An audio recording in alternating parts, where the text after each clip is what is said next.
Does your beer have that homebrew, weird off flavor taste?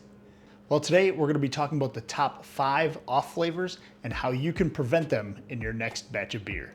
So I want everybody to hit that like and subscribe button, grab yourself a beer, and we're going to get after it. And if you want to really get after it and be super awesome, hit that join button below. You'll get member perks like getting my videos early and exclusive recipes that I give only to members. So hit that join button below and become awesome.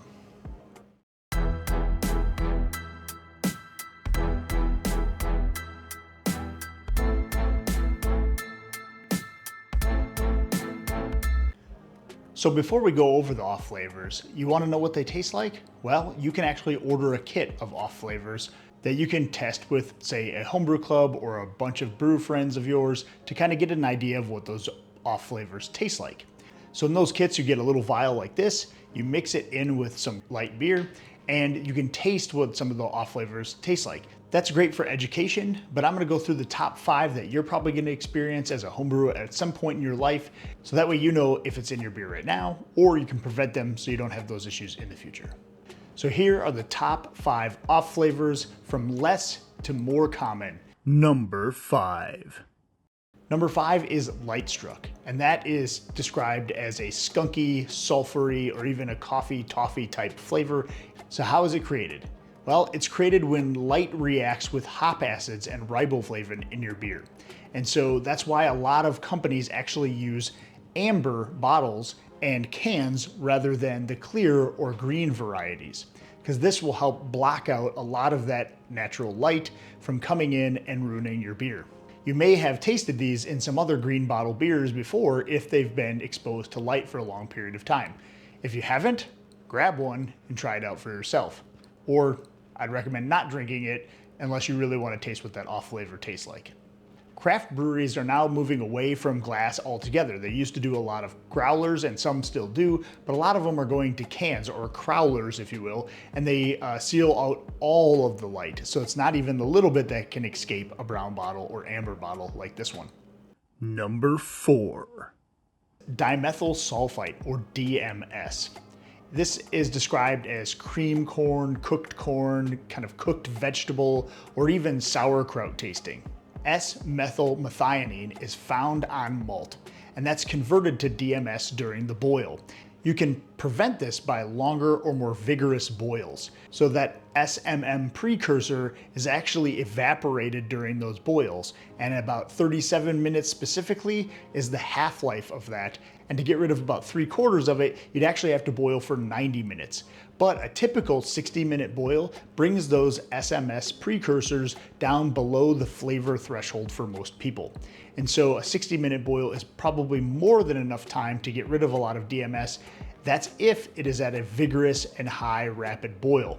If you're only doing a slow boil, or you're only doing a 30-minute boil, which has become more popular, you do risk having a little bit more DMS in your beer at the end of the day. So boil vigorous, make sure that you're getting all of that evaporated out, and you should have nothing to worry about. Number 3. Number 3 is acetaldehyde. That's that green apple, cut grass, green avocado, or even solvent-like flavor at higher concentrations. This is produced during fermentation, and it's a natural byproduct of the yeast, especially with hop creep, stressed yeast, or even pressure fermentation. Since all yeast create acetaldehyde, it is really important to maximize the reduction of it during fermentation. And so you can get this from stressed yeast, and it's caused by maybe underpitching or even limiting nutrients or oxygen in your beer. So to prevent this, you should really aerate your wort before pitching your yeast, and pitch enough yeast, along with using yeast nutrient, which will add zinc into it, which breaks down the molecules and prevents those off flavors. So to recap, aerate your beer with oxygen. Add enough yeast, make sure your temperature control is within range for your yeast choice, and add yeast nutrient at the end of the boil. The way I keep my temperature control is using a fermentation chamber like the one below. I'll have that in the video description below. You can check that out. Number 2. Number 2 is oxidation. And that's that papery, wet cardboard, or even stale flavor to your beer. This one is a really common off flavor. And it's produced by, oxygen, of course, but more specifically, oxygen contacting the linoleic acid found in beer. And to prevent it is, well, to prevent your beer from touching oxygen. And although it sounds easy, sometimes that's easier said than done. Some ways that I prevent it are from limiting transfers and only using secondaries when they're absolutely necessary. I use secondaries sparingly when I'm adding fruit to, say, kettle sours or different spices, and I don't want that yeast in there at the same time. But for most of my beers, I only use one primary vessel and leave it in there until I'm ready to package. You should also purge all of your vessels with CO2.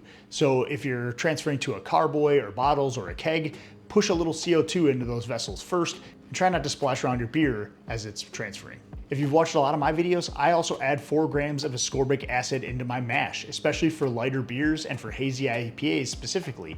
Those will help scrub out any oxidation and help preserve that beer's shelf life over time.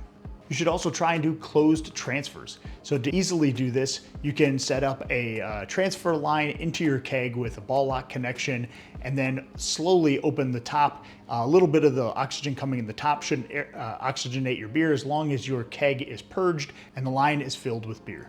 During fermentation and cold crashing, you could use a cold crash guardian like I do. I'll have that video also linked in the video description below.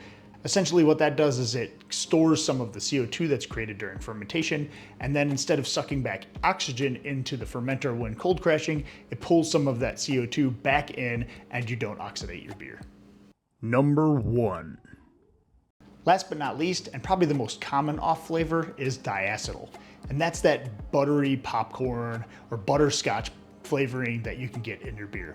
Fun fact, movie theaters actually use diacetyl as part of the flavoring in their buttered popcorn oil that they use when they cook. You might see that on the back of some packages as flavoring. Diacetyl also changes the mouthfeel of your beer. It creates a little slick mouth coating or sensation when drinking it. Diacetyl is produced during fermentation as well, and this is a byproduct of the synthesis of valine. The yeast will eventually break down the diacetyl, but it takes some time and it takes warmer temperatures typically. So to prevent it, don't rush your beer. A lot of people get really excited, your beer's almost done, you're seeing it finished up, and all of a sudden their airlock stops and all of a sudden you want to go and quick package or keg your beer. And you really shouldn't do that. You really need to leave that beer for an additional week to help clean up any of those off flavors, including diacetyl. And so those yeast will actually eat up and clean up all of those flavors if you give it enough time. And this is especially important in lagers. And lagers are fermented at colder temperatures in the 50s, and so you'll need to raise that up to like mid 60s, if not 70 degrees Fahrenheit, in order to get those yeast cells a little more active and eat up that diacetyl. This is called a diacetyl rest for that reason. You can also get diacetyl unexpectedly by dry hopping a little bit too early. And I'm not talking high Krausen early like you're supposed to for hazy IPAs. I'm talking about post-fermentation dry hopping, but dry hopping right when fermentation gets complete instead of waiting a few days at that final gravity. If you don't wait those couple of days before adding your dry hops, you can risk a little bit of fermentation action happening from the sugars that are naturally found on the hops, and those won't have enough time to clean up the diacetyl that's formed by those. So I would make sure you're at least at 2 full days at your final gravity before adding any dry hops. But again, this will not happen when you're dry hopping at high Krausen for a hazy IPA during biotransformation. Those will still scrub out any off flavors since the yeast is still active. So there you go. In a nutshell, those are the top 5 off flavors that you're going to run into. Of course, there are other ways that you can get different esters and things in your beer, like off flavors from specific yeasts that are not at the right fermentation temperature, but those are esters that are created by the yeast because they're not at that prime temperature they want to be at. For the most part, these 5 off flavors are all part of the process that you can prevent by honing in and being better at your brewing process. So if you found this helpful, make sure you hit that like and subscribe button, tell your friends, tell your family, and as always, leave any questions or comments below in the comment section. Appreciate you guys hanging out with me. Happy brewing, and cheers. Hey, thanks for watching my video. You're awesome. You want to be even more awesome? Hit that join button and become a member. You'll get exclusive members-only recipes and other perks like brew day sheets, and watch my videos early as they drop before anyone else. So hit that join button below, become a member, and be awesome.